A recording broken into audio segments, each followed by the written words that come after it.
Hello friends, कैसे हैं आप सभी। आई होप आप सभी अच्छे होंगे। वेलकम है आपका आपके अपने YouTube channel Anita MBM GK tips पर। गाइस, अगर आपने इस चैनल पर पहले बार विजिट किया है, चैनल को सब्सक्राइब एंड वीडियो को लाइक शेयर जरूर कर लेना, ताकि आने वाली हर अपडेट आप सभी को मिलती रहे।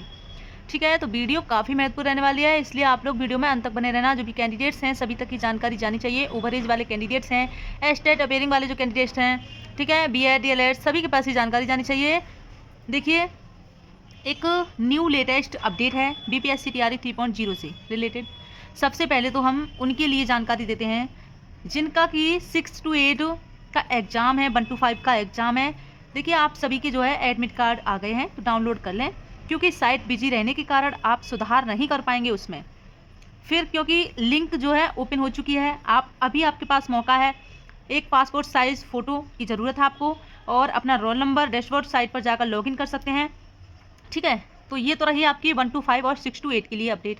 But 9th 10th 11th 12th के जो कैंडिडेट्स हैं उनके लिए क्या महत्वपूर्ण जानकारी है।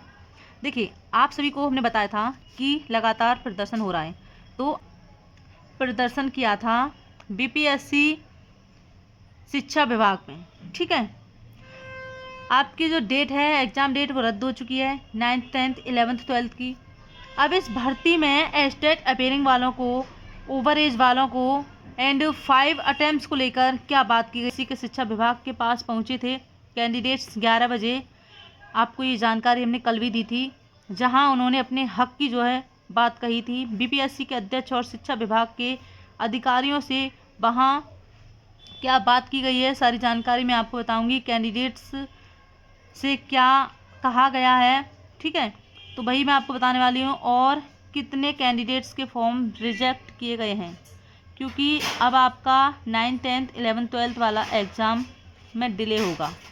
ठीक है, लेकिन 1 to 5 6 to 8 में कितने फॉर्म रिजेक्ट किए गए हैं वो मैं आपको बताने वाली हूँ, इसलिए आप लोग वीडियो में अंत तक बने रहना। ठीक है friends. So friends, official information है आपके 5 अटैम्प्ट्स को लेकर। साथ ही साथ आपकी जो एग्ज़ामिनेशन डेट है, अब आपका जो परीक्षा है कब होगी, ऑफिशियल नोटिस आ चुका है। तो friends, 1 to 5 6 to 8 9th 10th और 11th 12th सभी की जानकारी आपको देंगे। एग्ज़ामिनेशन डेट और उसमें कौन कौन से लेवल का आपका चेंज हुआ है। ठीक है, 1 to 5 और 6 to 8। ठीक है, क्योंकि इनका जो एग्ज़ाम है 15 मार्च को एग्ज़ाम है, 15 मार्च को। ठीक है, और 15 मार्च को इनका एग्ज़ाम समाप्त होगा। 2 पालियों में एग्ज़ाम है, प्रथम पाली और सेकंड पाली। प्रथम पाली में आपका 6 to 8 का एग्ज़ाम है और सेकंड पाली में 1 to 5 का। ठीक है, तो चलिए आज की जो अपडेट है सबसे पहले वो बताते हैं, फिर आपके आयु सीमा पर क्या निर्णय लिया गया है ये आपको जानकारी देंगे। ठीक है, आवश्यक निर्देश है अपने साथ ई प्रवेश पत्र को सदैव रखें। इस ई प्रवेश पत्र को सुरक्षित रखें तथा दिए गए निम्नवत आवश्यक निर्देश अक्षरशः अनुपालन करें। निर्धारित परीक्षा के केंद्र पर परीक्षा प्रारंभ होने के 2.5 घंटा पूर्व पहुंच जाएं। परीक्षा प्रारंभ होने के 1 घंटा पहले तक ही परीक्षा कक्ष में प्रवेश करने की अनुमति दी जाएगी तथा परीक्षा अवधि की समाप्ति के पूर्व किसी परीक्षार्थी को परीक्षा कक्ष छोड़ने की अनुमति नहीं दी जाएगी, चाहे उसने अपना उत्तर पत्रक शिक्षक के पास ही क्यों न जमा कर दिया हो, यानी कि जो है OMR शीट है। ठीक है, परीक्षा केंद्र में अपने निर्धारित स्थान पर ही बैठें। प्रश्न पुस्तिका एवं उत्तर पत्रक पर अंकित निर्देशों को ध्यानपूर्वक पढ़ें, उनका अक्षरशः पालन करें। उत्तर पत्रक यानी कि जो OMR शीट है में निर्दिष्ट स्थान पर अभ्यर्थी अपने प्रवेश पत्र में अंकित 6 नंबर का आपका डिजिट का रोल नंबर है उसको ही लिखेंगे। किसी भी स्थिति में अपना जो रजिस्ट्रेशन नंबर है वो आपको नहीं लिखना है।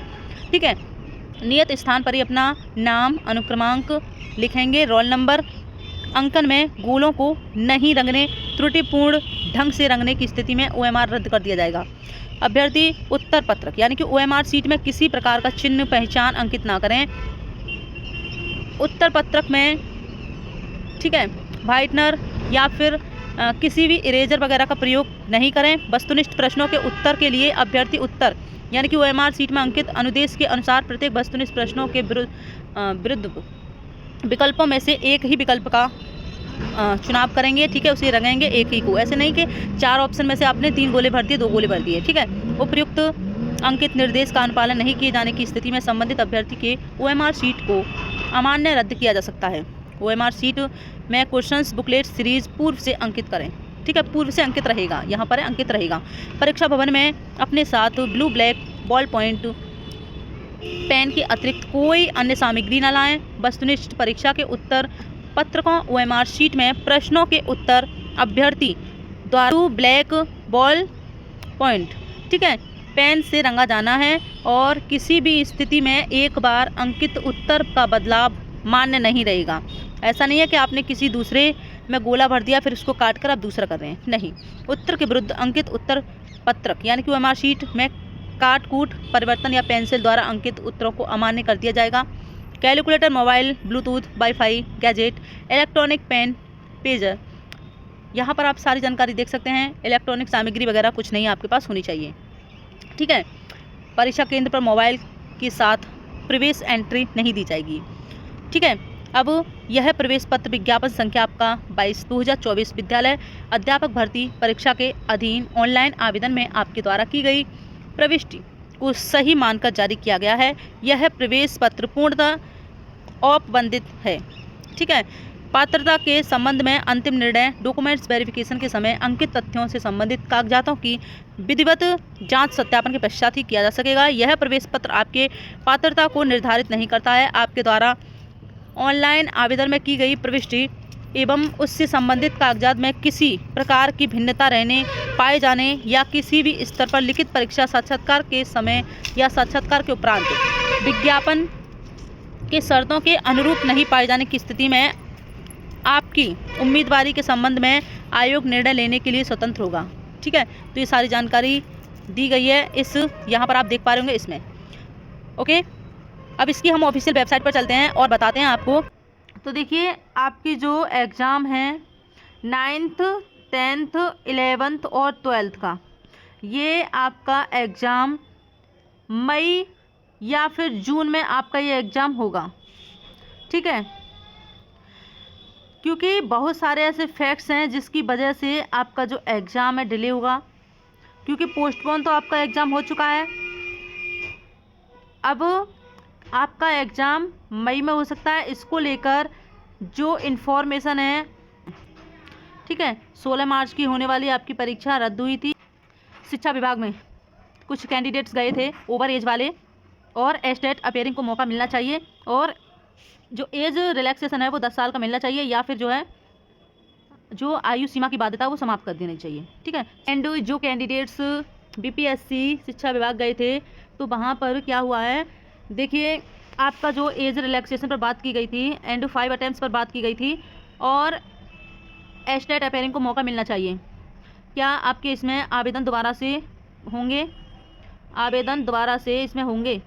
देखिए जब आपका एग्ज़ाम पोस्टपोन हुआ है तो इसमें कुछ भी हो सकता है। माध्यमिक आपका 9th 10th और उच्च माध्यमिक यानी कि 11th 12th इनका भी एग्ज़ाम होली के बाद ही होने की संभावना है। अब होली से पहले यानी कि मार्च में तो आपका एग्ज़ाम होगा नहीं, ये आपको पता होना चाहिए। मार्च में आपका एग्ज़ाम नहीं होगा, ठीक है, क्योंकि अब आपके जो इलेक्शन भी हैं आप जानते हैं, तो इलेक्शन की वजह से भी आपके एग्ज़ाम नहीं हो पाएंगे। एग्ज़ाम में जाने के चांसेस यहाँ पर आपके कम बन रहे हैं।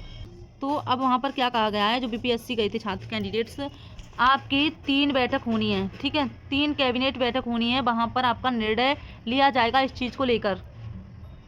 जब 3 कैबिनेट मीटिंग हो जाएगी तभी इस चीज़ का निर्णय लगा सकते हैं। अब हम बात कर लेते हैं ये क्यों परीक्षा जो है रद्द की गई है, यानी कि 16 तारीख की आपकी जो एग्ज़ाम है वो क्यों रद्द किया गया है। क्या आपको अब ओवर एज वालों को इसमें मौका दिया जाएगा, क्योंकि अब एग्ज़ाम आपका ये अभी एग्ज़ाम नहीं होगा। आपका 16 तारीख का आपका एग्ज़ाम रद्द हुआ है।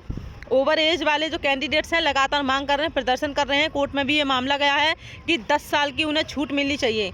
अगर 10 साल की छूट नहीं मिलेगी और ज़्यादा से ज़्यादा जो कैंडिडेट्स की मांग है वो है आयु सीमा की जो बाध्यता लागू की है वो समाप्त कर दी जानी चाहिए एंड डोमिसाइल नीति को लागू किया जाना चाहिए। जो डोमिसाइल नीति है उसे लागू किया जाना चाहिए। 5 अटेम्प्ट्स आपको मिलने वाले हैं। अब आप लोगों की क्वेरी आती है कि कैसे गिने जाएंगे आखिरकार 5 अटेम्प्ट्स, वो मैं आपको बताना चाहूँगी कि 1 to 5, ठीक है, 1 to 5, 6, 8, 9th 10th और 11th 12th, इसमें क्या है 5 आपके अटेम्प्ट गिने जाएंगे। 5 इसमें, 5 इसमें, 5 इसमें, 5 इसमें, ठीक है। तो आप इसको लेकर अब कोई भी कमेंट मत कीजिएगा, क्योंकि मैंने आपको बहुत बार ये जानकारी बता दी है।